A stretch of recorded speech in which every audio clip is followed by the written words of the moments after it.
Hello, thank you and welcome everyone. And thank you for joining today's webinar, Expanding the Tax Credit, What You Need to Know and What's Next.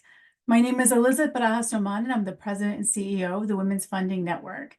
As many of you know, WFN is the largest philanthropic alliance in the world, dedicated to advancing the essential role of gender-intentional foundations in the movement for equality, justice, and power for all. We do this through strategy development, member education, alignment, investments, research, and policy and advocacy. And we are so grateful for today's co-sponsors of today's event, the Economic Opportunity Funders, the Early Childhood Funders Collaborative, and the Tax Equity Funders Network.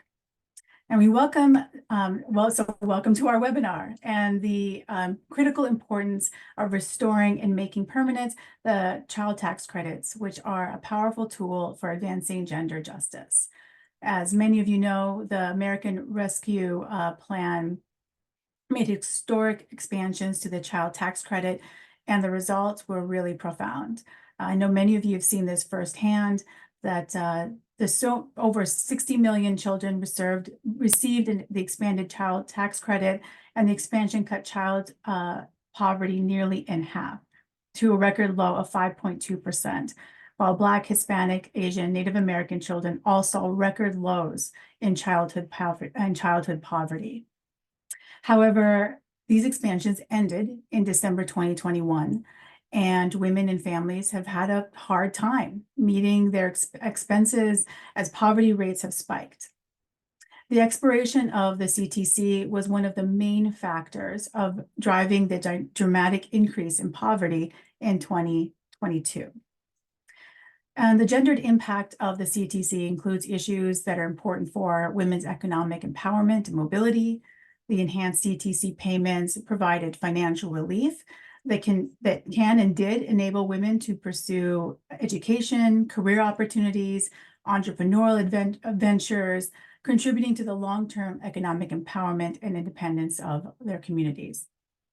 Women are also likely to be paid less and when they receive, and to also not receive the entire CTC as a result. So we know that the expanded CTC is a proven way to provide meaningful support to women and families who need it most. The changes that Congress had enacted and then let expire should be restored and be made permanent. Making the CTC permanent is a crucial step towards ensuring the long-term support for gender justice. This webinar will highlight strategies for advocacy, including the role of foundations and funders in influencing policy decisions and sustaining the momentum for permanent legislative changes. Now to our panel of experts. We are thrilled to welcome a distinguished panel of experts. They will share their insights on the impact of the CTC, discuss recent research and findings, and explore practical strategies for funders to amplify their impact in advocating for the permanence of these crucial benefits. Today, we have Amy Matsui, who's the Director of Income Security and Senior Counsel at the National Women's Law Center. We have Paolo I just pronounced his name, Mastrangelo. He's co-founder and co-president at the American Policy Ventures. And our moderator today is Kit Judge, Associate Director for Federal Policy, Reform, and Advocacy at the Annie E. Casey Foundation. We will have space for questions from the audience towards the end of the webinar. So if you have a question, please use the Zoom function and the Q&A feature to ask that question. We'll also be monitoring the chat as well, but if you can use that Q&A feature, that'll be the easiest way to get your questions answered. So with that, welcome very much, and we will turn it over to Kit. Thank you so much, Kit. Great. Thanks so much, Elizabeth. I am delighted to join you all today to talk about one of my favorite topics. The Casey Foundation has long funded federal and state advocacy work that we see as a powerful tool to bring solutions to scale. As Jesse James once said, the reason you rob banks, because that's where the money is. And for philanthropy, when you think about scale impacting literally millions of children and families, the government is where the money is, particularly the federal government. There are a range of different strategies and actors to build capacity for policy change. Research, policy design, grass-tops advocacy, grassroots advocacy, communications, messaging, storytelling, and implementation of policy and outreach to those families who need it the most. A key focus of our policy advocacy has long been the child tax credit, and that has become a key economic security support for American families. As many of you know, the child tax credit was born out of the bipartisan budget agreement between then Speaker Newt Gingrich and then President Bill Clinton in 1997. Both parties saw this as an important way to support families starting out as a $500 per child tax credit.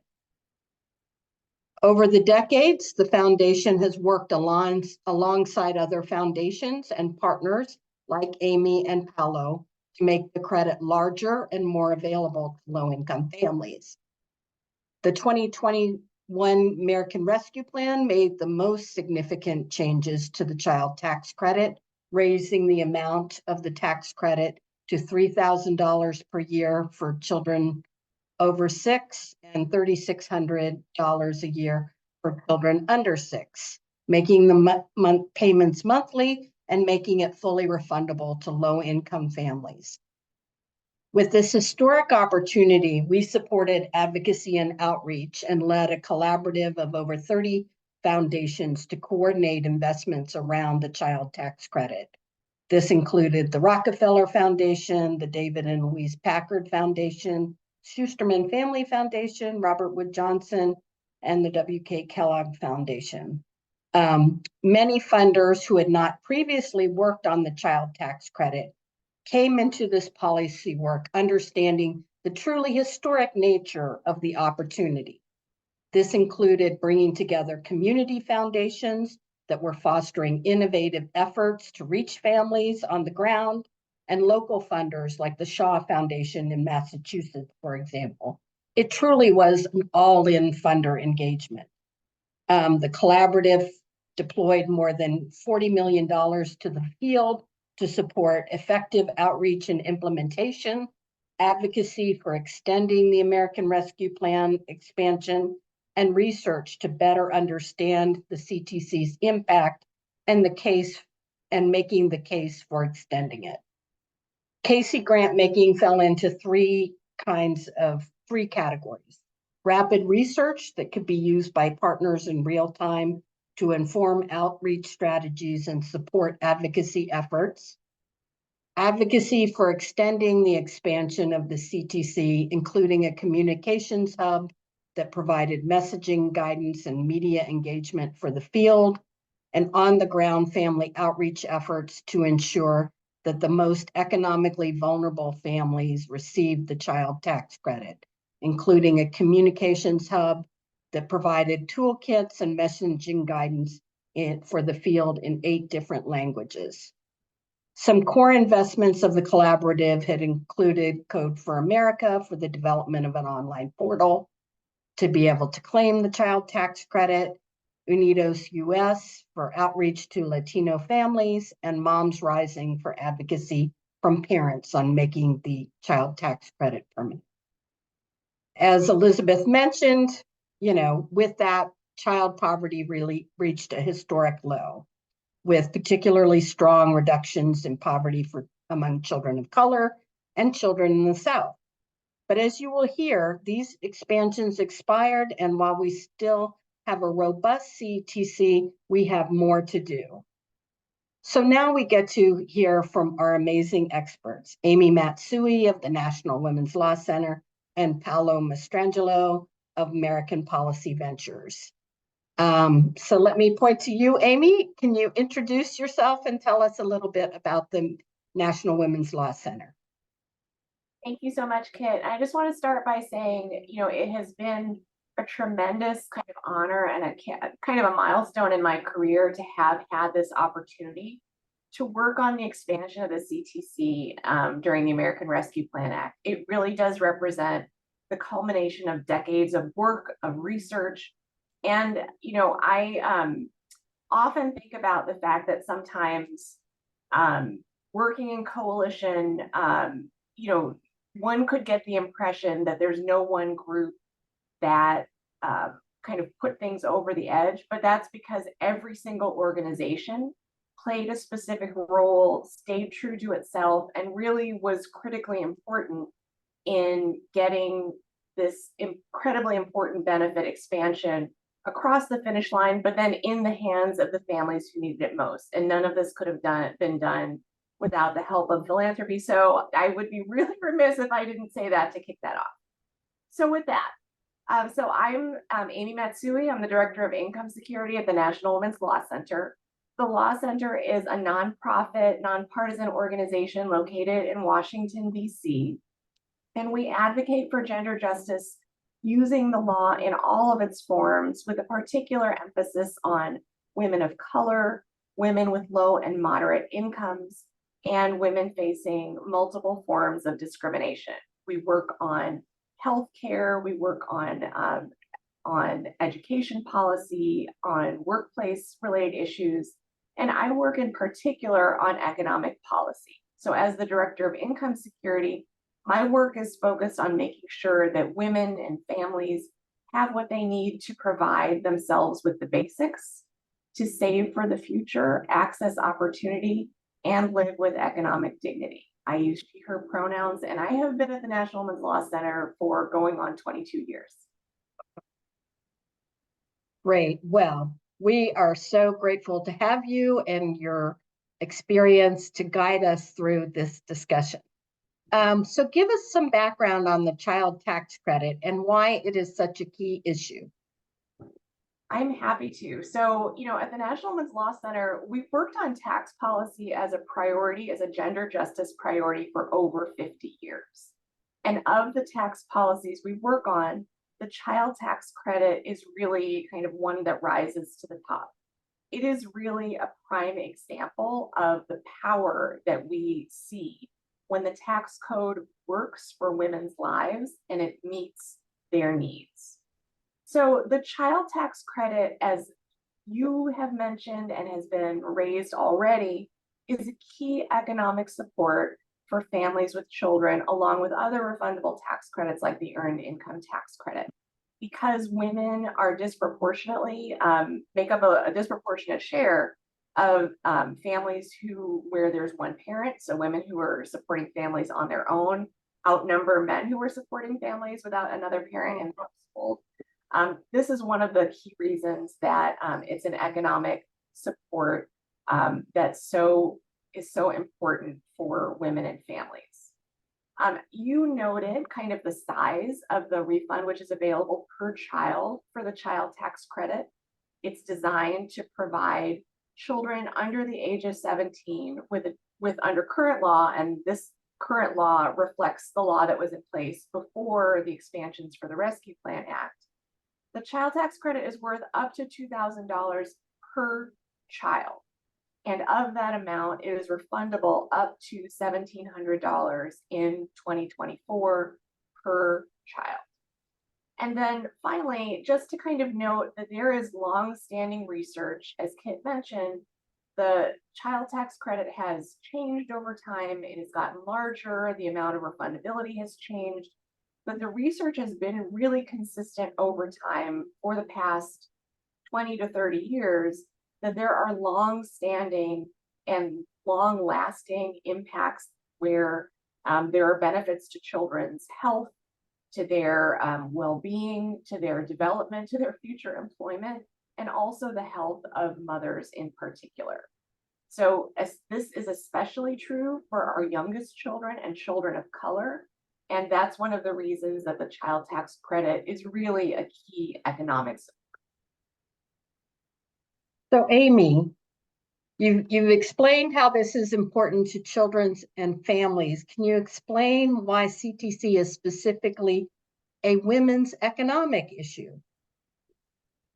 You're pitching me the one that I really wanted to hit out of the park, Kit. So if we could move to the next slide.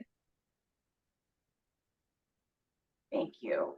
So I'll just note that, as we've kind of talked about already, women face a higher risk of economic security throughout their lives. They face pay gaps, they're more likely to be raising families on their own. Disproportionately, women are shouldering paid and unpaid caregiving, and that also impacts their ability to participate in the workforce. So across women's lives, they're more likely to have lower incomes, they're more likely to be supporting children, and that really means that there is kind of chronic and persistent economic insecurity. I'll also note that women make up a large portion of the poorest paid jobs in America. These are restaurant workers, retail, care work in particular. So these are jobs that are volatile. People sometimes don't know what their income is from one week to the next. They often don't provide a lot of other benefits, and they can have a lot of turnover. So again, these are all reasons that women face economic insecurity throughout their lives. And so, along with other public benefits, the child tax credit especially helps women, especially women supporting families on their own and women of color, meet their basic needs. We definitely saw this before the pandemic, when the child tax credit, as it is now, is received as a refund when families file their taxes in the spring of the following year. This can be one of the largest kind of infusions of cash that families get throughout the year, and it can help them do things like make large purchases or put down a deposit on an apartment. It can help them catch up on bills or even put a little bit aside for savings. It can represent up to a third of families' incomes, along with other refunds from tax credits.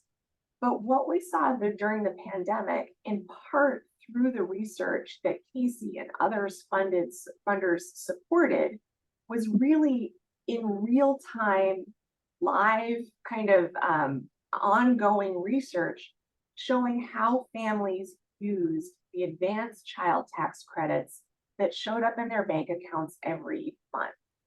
And what we saw is that families used them to pay bills, to provide the basics for their families when they may have been having fluctuations in income and other family members or themselves were unemployed.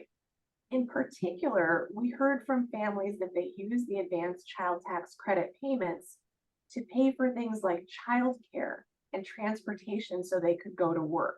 So we really saw that the child tax credit was a key economic support in a really deep and pernicious economic crisis that helped families make ends meet. I also want to note that because it's a refundable tax credit, the benefits of the child tax credit are cash. Some other benefits like housing assistance or nutrition assistance have in-kind benefits where when families get nutrition assistance, they can directly exchange those, so to speak, at the grocery store or a farmer's market for food. But when the child tax credit provides families with a cash refund, it really reflects that they are the experts about knowing what their families need at a particular time. Maybe they've had an emergency, maybe they've had a tire blowout, maybe their kid needs a uniform or to rent an instrument to participate in extracurricular activities. But it really does allow families to make these decisions, especially when they're trying to survive from paycheck to paycheck. And I don't have to tell this audience that in the face of kind of manifold efforts that we're seeing to control women's lives, a benefit like the CTC that supports women's autonomy and decision-making power really is a rare and powerful policy. And then I'll just note in closing, as you can tell, I could focus on the gender and racial equitable impacts of the CTC for quite some time, but I will close by saying that because women supporting families on their own and women of color have increased economic insecurity and lower incomes, that means that they are more likely to qualify and be able to claim the child tax credit. And the benefits help mitigate race and gender wealth gaps. They help boost incomes so that families below the poverty line can have supports that help support the healthy development and growth of their children. And as Kit noted, the CTC is one of the most potent policies that we have for reducing child poverty. In 2021, we saw an unprecedented drop in child poverty. And the next year, in 2022, when the policy expired, we saw a devastating rebound. So these are kind of some of the many ways, and one of the reasons that the child tax credit is really a policy priority for gender justice. Yes, you said it, Amy. That is very helpful. Reflecting back on the American Rescue Plan, what are the ways in which the CTC can be strengthened? Thank you for that great question. Let's move to the next slide. Oh, how about we jump one more ahead and then we can go back. Thank you. So, I mentioned the American Rescue Plan Act as the gold standard. We saw the tremendous impact that it has. So I'll just note some of the ways that right now the child tax credit in its current form does fall short for millions of children and families. So first of all, there is an earned income requirement. In order to receive a refund for the credit, families have to earn income of at least $2,500. And that means that the families who could benefit the most, who have very low incomes or whose incomes come from things like unemployment insurance benefits or other public benefits, they may not be able to receive or fully benefit from the child tax credit. Second, the credit amount is calculated so that as income rises, the credit amount phases in. And that means that families don't get the full credit amount until they earn roughly $13,000. In addition, I mentioned that there's a refundability cap. And so what that means is if families are able to receive the full refundable amount, they won't get kind of the rest of the full value of that $2,000 credit unless they have tax liability to offset it. And just to give you a sense of this, for families with one or two children, if they're earning under roughly $25,000 to $30,000, they will not have tax liability. And so that means, again, that families are not getting the full benefit of the child tax credit.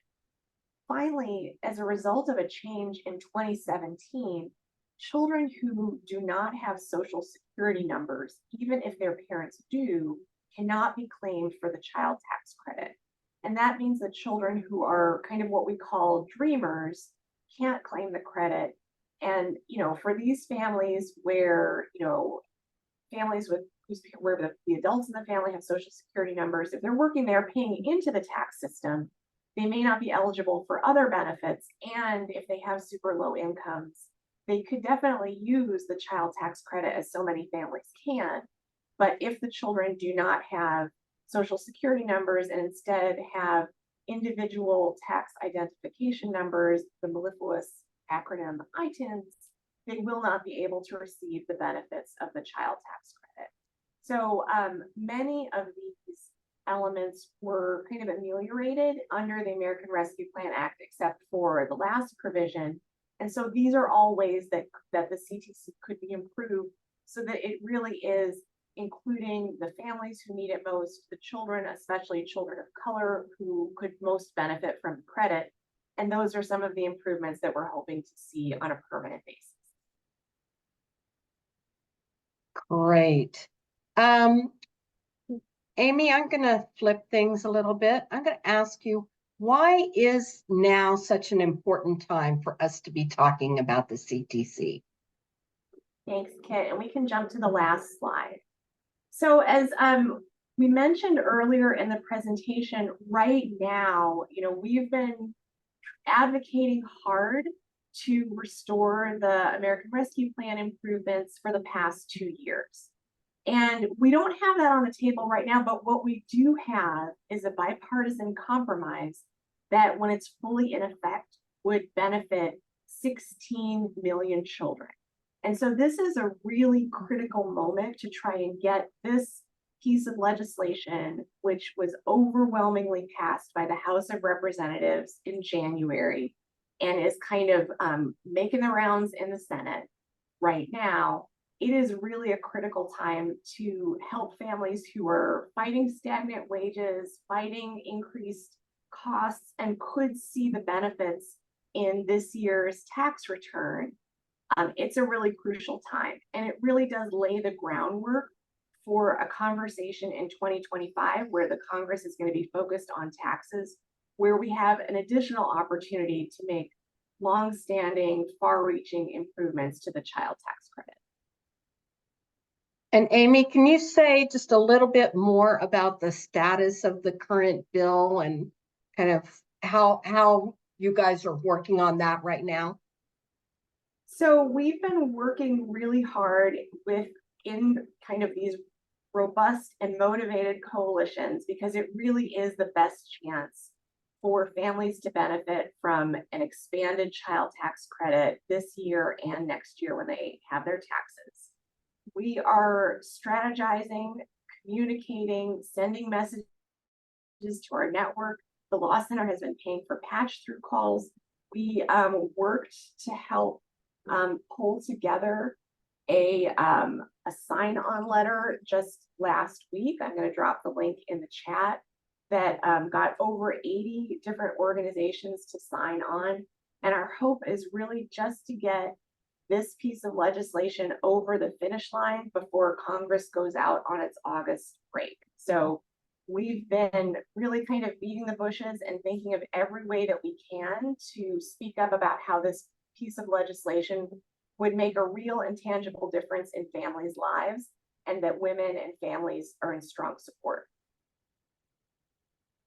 Great. Well, thank you, Amy. And so now let's turn to our other expert that we're so happy to have with us today, Paolo Mastrangelo. So Paolo, tell us about yourself and American Policy Ventures and why you're working on the CTC. Yep, and thanks so much for having me. It's great to talk to everybody, and I'm looking at the panelists and the guests, and it's great to see familiar faces and friends that are in this fight. So just quickly about myself, before I started doing, let's call it mission-driven advocacy and lobbying, I spent a decade working in corporate lobbying, and then about 2.5 years ago was fortunate enough to start working with a group called Humanity Forward that I still help run, where we, among other things, worked very hard on the child tax credit and continue to work on that. And in the past 1.5 years, I've co-founded American Policy Ventures, which is a 501c3 and a 501c4 for the purpose of this discussion. And the goal is quite simple for the organization. We're really focused on trying to find ways, both at a macro level, so depending on the policies we're working on, and then at a micro level at helping members of Congress find more incentives to work together and to decrease polarization on policy issues that are going through Congress and issues that members want to work about that. And our thesis is that that's the best way that we can help make progress on a number of different issues, including ones related to poverty and families. And on the CTC, and then I'll pause, I would say that our top level sort of what it is that we're doing and why we've been here is, as you all know, this issue is popular, and the child tax credit is bipartisan and popular across America.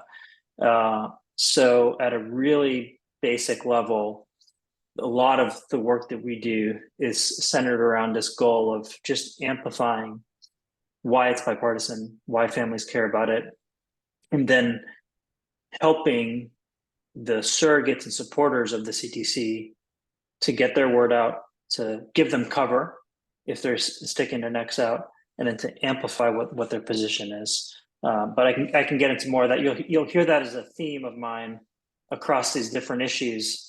This idea of helping surrogates and supporters of the policy issues, wherever they are, to give them the amplification and the resources they need to speak to more people and to convince more folks and legislators that this is an issue that's worth working on. Great. And I think you spoke to this a little bit, but let's go into it a little deeper. Like, what do you see as the assets for this issue in advancing a better CTC for families? Great question. And I think there's a lot of different ways to look at it. As Amy was saying, if you think about it from the near history, right? This was started by Republicans, but we're talking about the near history from the Biden administration into the lame duck of the past couple of years into what we're in this phase now of working on this tax bill that passed the House. I'd say certainly it is genuinely a bipartisan issue for Americans. Everybody here has seen tons of polling on it. They've seen policy proposals, legislation that really proves that this is a bipartisan issue when it's framed accordingly and when it's worked on correctly. There is a lot more public support. I think in the past, one of the challenges that I think many of us saw in the advocacy space when we were thinking about the Build Back Better efforts, for example, is that even though it was a popular issue, there wasn't much of a political constituency built around it the way that other issues in the care economy space had a long-term political constituency that was built. I think the CTC constituency was a little bit farther behind in terms of being really coordinated in public about that. So now there's much more public support. And then I'll say, from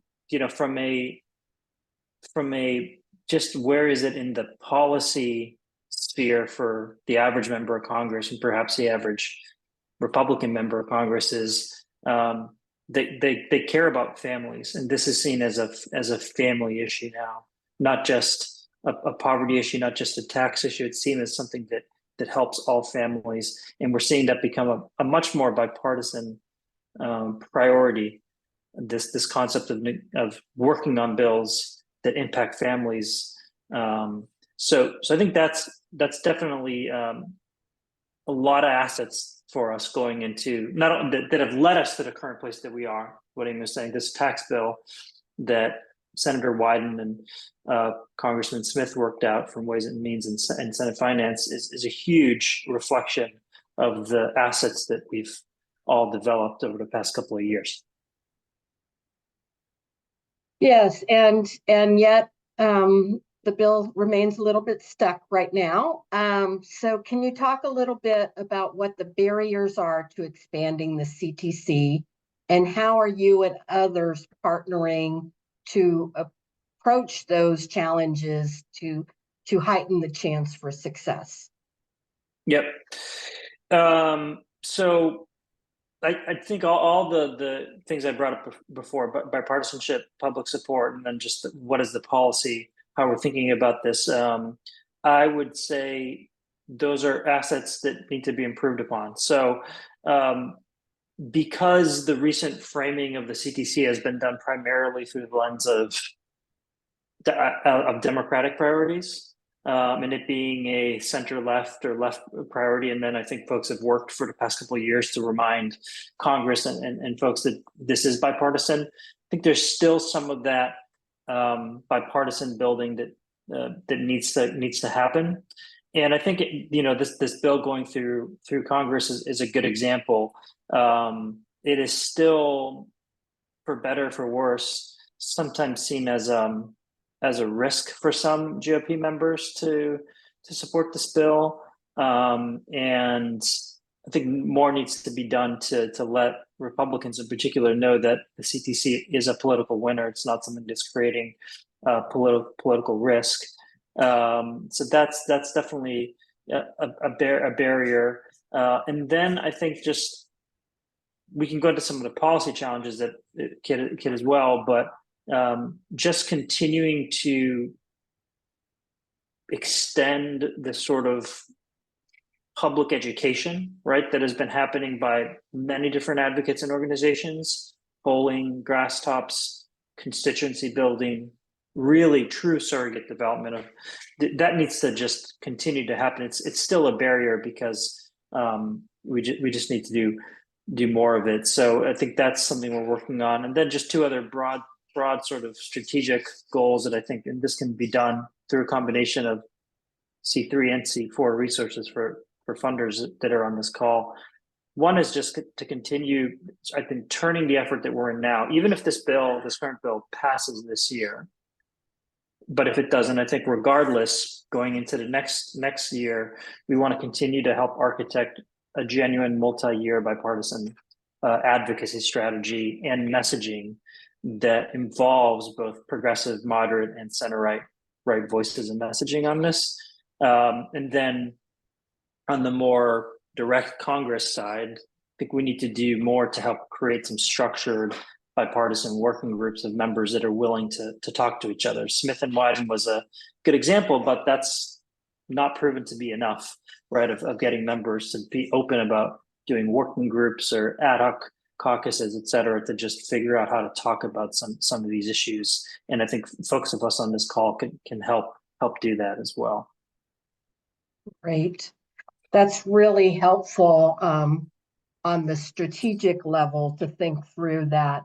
I think on the policy side, I'm curious about what you think about some of the, I don't know, the policy challenges in the CTC, some of which I think we saw play out a little bit as this debate has gone on, and kind of ways that you're thinking about how we need to address those.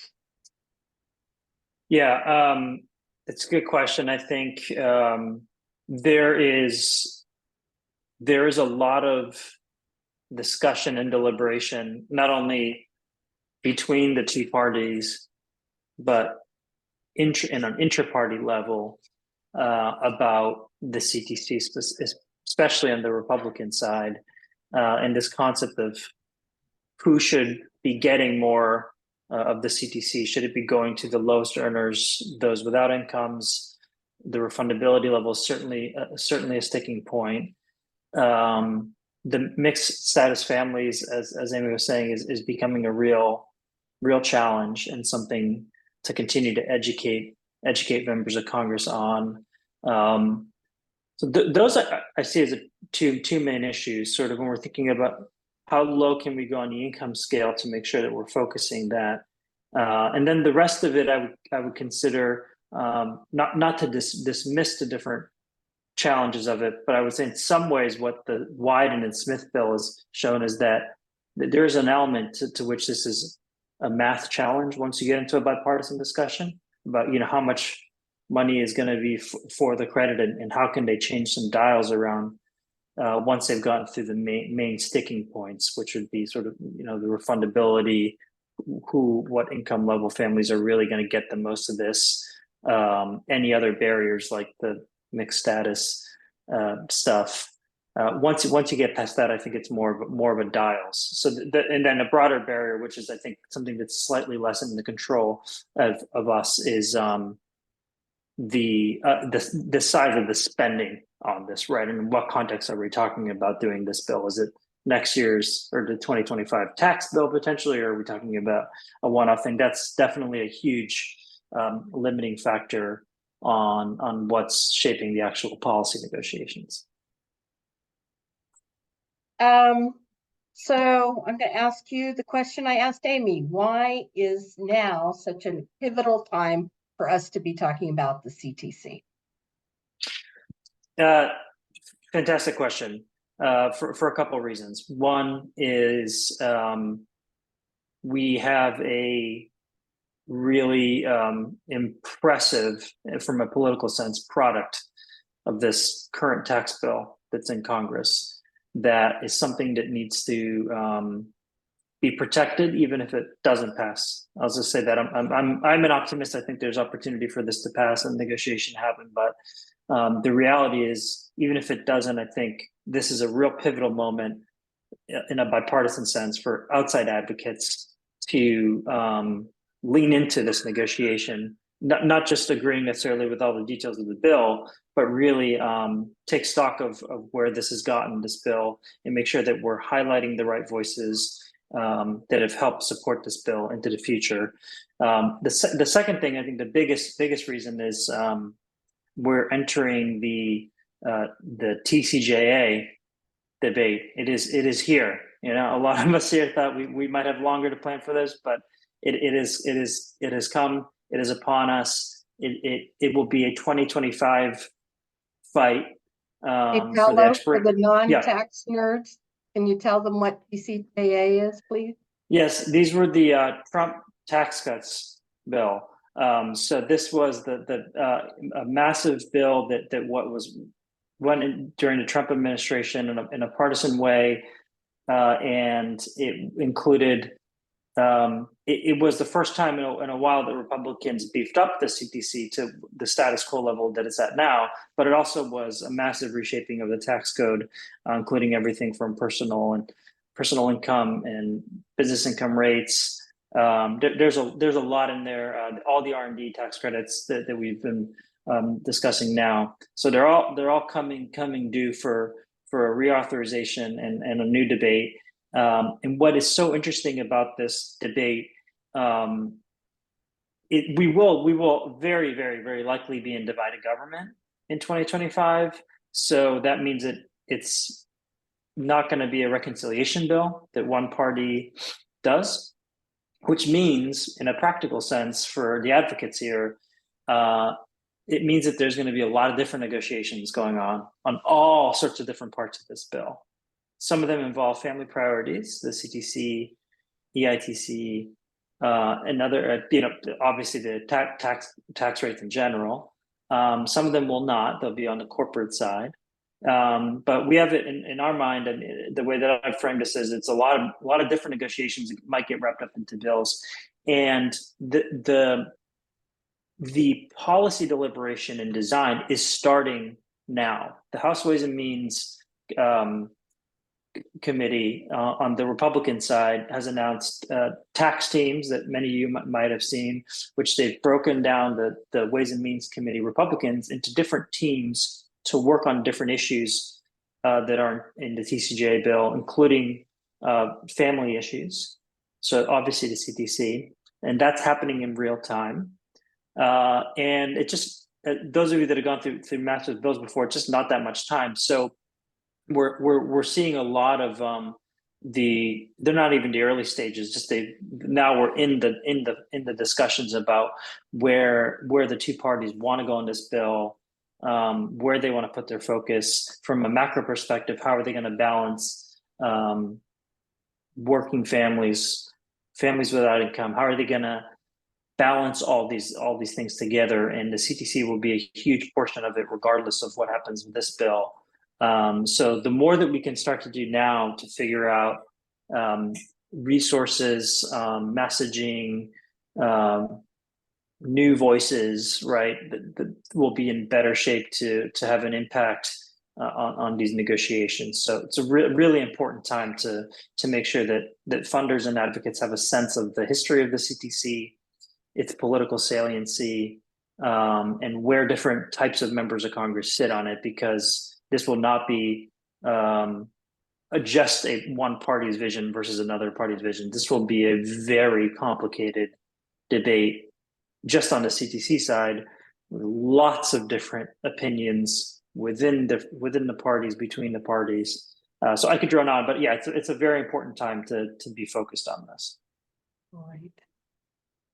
Great. Well, I'm going to start with some questions from our audience and I've got a couple questions here. I think, Amy, this one might be good for you.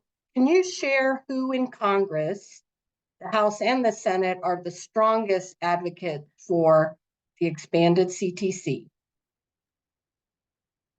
I think that you can't talk about child tax credit champions on the House without mentioning Representative Rosa DeLauro, who has for many years been fighting for an expanded child tax credit that really boosts as many children as possible out of poverty. But on team CTC in the House, also, kind of a lot of members on Ways and Means, including Representative Del Bene, Representative Pelosi, and her kind of, again, like her laser-like focus on benefits for children. So those are some of I think, the champions who lead the way in the House, as well as on the Senate side. Some of the strongest improvement kind of bills for around the child tax credit leading up to the Rescue Plan Act, Senators Brown, Senators Bennett, Senator Booker, easy to remember this trifecta, but again, extremely strong support in the Senate Finance Committee and among kind of other members who joined and co-sponsored this incredibly powerful piece of policy. Great. Another good question is, are there opportunities for the CTC at the state level? Do you want to take that one, Amy? Sure, I'll kick us off. So, some of the things that we've seen, especially post-pandemic, is that states are really leading the way when the Rescue Plan Act expansions weren't able to be renewed, at least at this point. So, we've definitely seen states like California. A number of states have also made their state level CTCs available to children and immigrant families.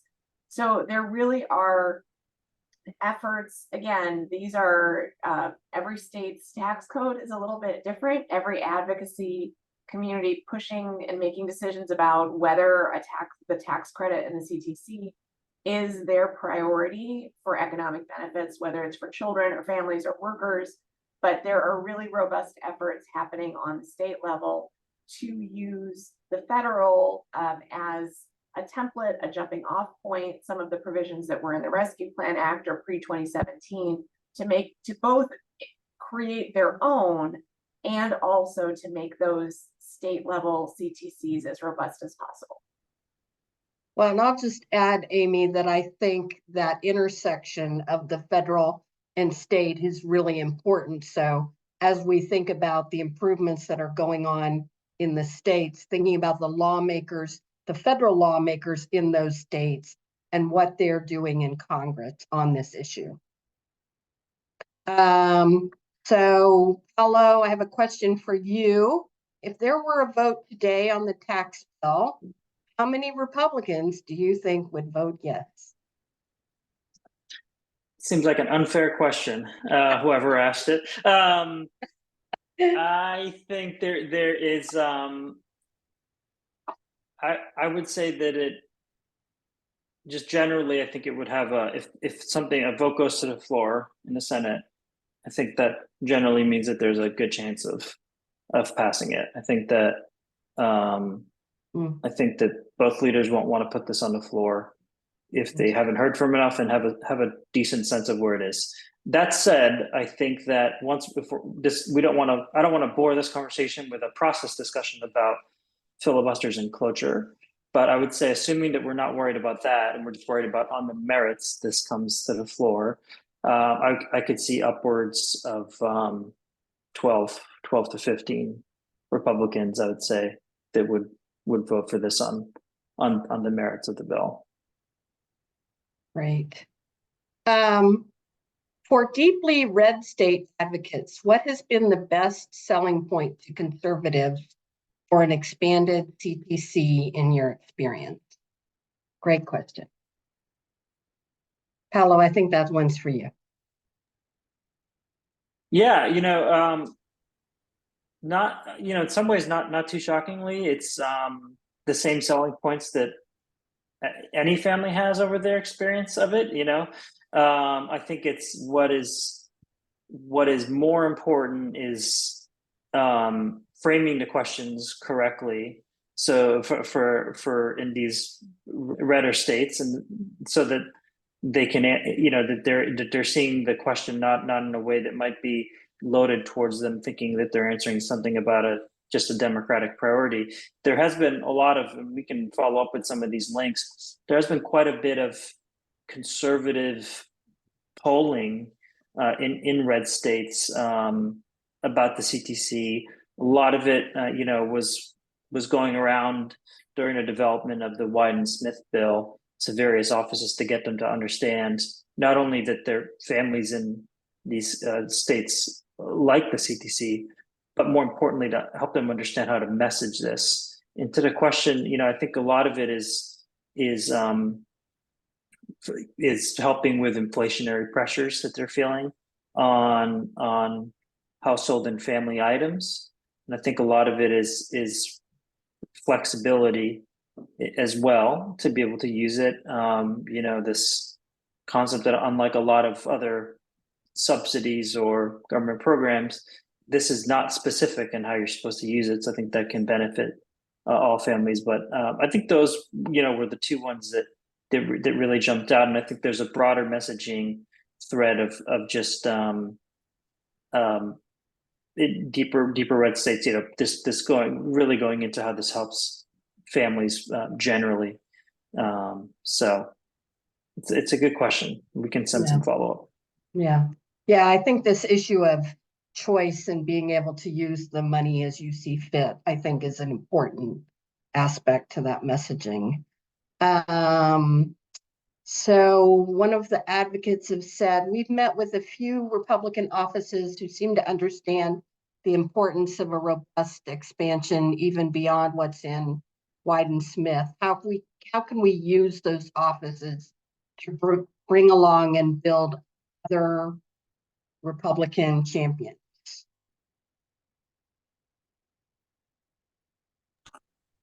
Me as well, or? Yeah, I think so. I'll go first. Yeah. Just to make not so much a funding plug, but I'll just to say this is a really good question because I think it touches also on different resources from funding community, whether they're C3 or C4. So I think that there's, in my experience, there's oftentimes groups and advocates that are doing a really good job on the C3 side at figuring out surrogates that can educate conservative members on this broadly, right? And I think then switching that into actual advocacy or activities that are tied to more traditionally doing lobbying, I think is something that is still needed and maybe underutilized, especially on the center right. I think on the left, there's a very good understanding and network of folks that are force multiplying C3 investments with C4 lobbying. I think there's less of that going on the right, which could help, by the way, to get to the question, it could help Republican members who are now bought in and are champions and are saying, how can I need to do more to show my members, my colleagues that this is important. So I think certainly that would help. And then the other thing I will say is something that we do a lot with is, and I would encourage people to think about is we sometimes we flip the idea of what a grass top tactic is to get a little bit tactical here. Grass tops, I think generally folks think of, doing op-eds and letters to the editors and LTEs in a senator's state or a congressperson's district to influence them on a vote.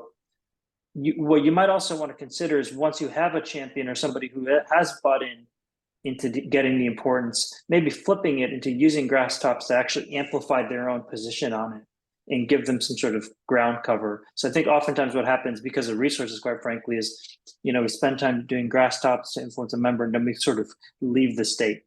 But it might be an opportunity to just sort of double down in doing a little bit more of that activity in their state or district such that they're more incentivized to do more work on it themselves. So long answer, but good question. Well, and I think it goes to the importance of the thank you, right? I think a lot of it is about, members feeling the love of a vote that they've taken or a stance that they've taken. So, but that amplification is certainly important. I see we are down to 5 minutes. So I think I'm going to ask you both one last question. What innovative or powerful strategy have you been able to do on CTC that would illustrate the way that philanthropy support can help advance an issue or advance this issue? You want to start, Amy? Yes, thank you. And so I'll mention some work that the Law Center was able to be involved with a number of other organizations, the University of California, Berkeley Sociology Department, through the Ipsos polling firm.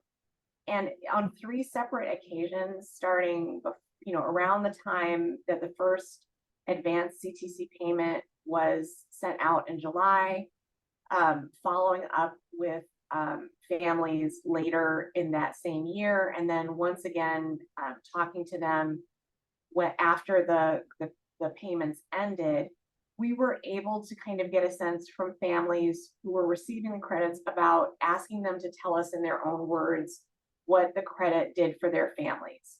And again, they told us, what they used the credit, the advance payments for. They told us that it increased their faith in government, that the government cared about them and their families. They told us that they were able to work more hours or more overall. And it also reduced their feelings of financial insecurity and stress. So that to me was, kind of a really unique opportunity that we could see in real time, the difference that the advance payments were making in families' lives, that we were able to participate in because of the unique funding opportunities that we got during the pandemic, Kit, that you described earlier. Great. Paolo? Yeah, I'll just sort of expand on something I started saying, on this kind of flipped grass tops in this finding polling that works for different constituencies is something that we spend a lot of time on a C3 side and a C4 side of figuring out, really deeply getting a sense of where surrogates in different areas, where they had messaging capacity and where they were looking for help with data through polling, and how we could sort of marry the two together to make sure that we were doing polling and surrogate development that went hand in hand and that ultimately was used really specifically for different members or types of members versus just like a party, for example, or a national poll or national surrogate. And I think it's innovative in some ways because it's less utilized, but I think it's something that we could certainly do more of. And the other one I'll mention that is not so much the work we've done, but is a work that a lot of folks in the ecosystem have done, is really powerful work engaging social conservatives in faith community and into being louder and getting them incentivized and understanding of the issues so that they could do educated work on this stuff. That I think leading into the next few years, when we think about where traditional Republicans are, where realignment Republicans are, where populist Republicans are, where populist Democrats are, where all these different groups are, it's a much more intense situation where we need really deep work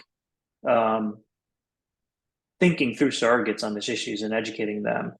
This is not the traditional corporate route of where you find an entity and pay them to do a press release. This is deep engagement, and it can be very powerful and very creative. And there are a lot of different groups that are not part of this ecosystem yet that I think with the right support from the philanthropic community, a lot of us in this ecosystem could do some really good, I think, groundbreaking work doing surrogate development for this issue. So.